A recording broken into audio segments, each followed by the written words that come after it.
Pahimangno sa mga maglaglaag karong weekend. Masinati ang grabing kainit sa panahon. Alang sa dugang weather update niya si Netherlands sa Litrero, ang weather specialist sa Pag-asa Visayas. Mayong hapon sa tanan, mo kini ang kahimtang sa atong panahon.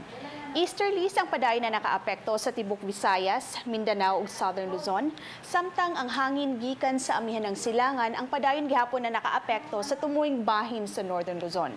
Ug kining maong easterlies mao ni magdala nato og init na panahon, inuban na kini sa mga panagsang pagpanag-om ngadto sa madag-umong kalangitan ug mga patak-patak nga hinay lang na pag-ulan labi na sa gabi ug sa kadlawon. Samtang kahimtang sa atong hangin ug kadagatan, hinay ngadto sa kasarangan na hangin ang magpasulabi sa tibok Central ug Western Visayas, busa generally safe para sa atong mga isda na mopalaot karong panahona.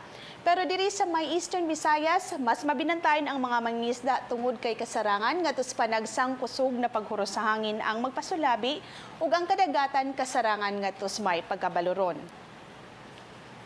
Kahapon naka-record kita og maximum temperature na 30.9 degrees Celsius ug heat index nga niabot og 35 degrees Celsius.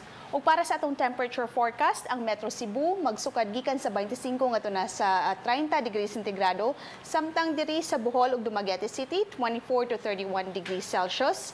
Diri sa may Bacolod 24 to 32 degrees Celsius ug Iloilo City 24 to 31 degrees Celsius.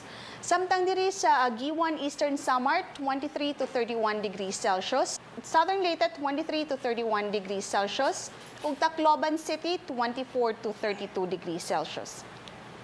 Ug para sa atong extended weather outlook, wala tayong gi-expect nga bagyo o low pressure area nga makaapekto sulod o gawas sa Philippine Area of Responsibility. Busa padayon ang kainit nga atong masinati kutob na sa Martes, pero mas taas tag tsansa sa mga patak-patak na hinay na pag-ulan pag-abot na sa Martes. Ang adlaw musilang ugma sa alas 5:55 sa buntag.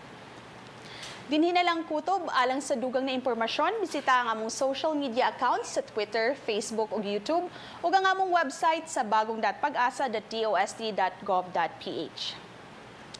Gikan diri sa Pag-asa Visayas DOST ug alang sa Balitang Bisdak, kini si Netherlands sa Litrero, daghang salamat.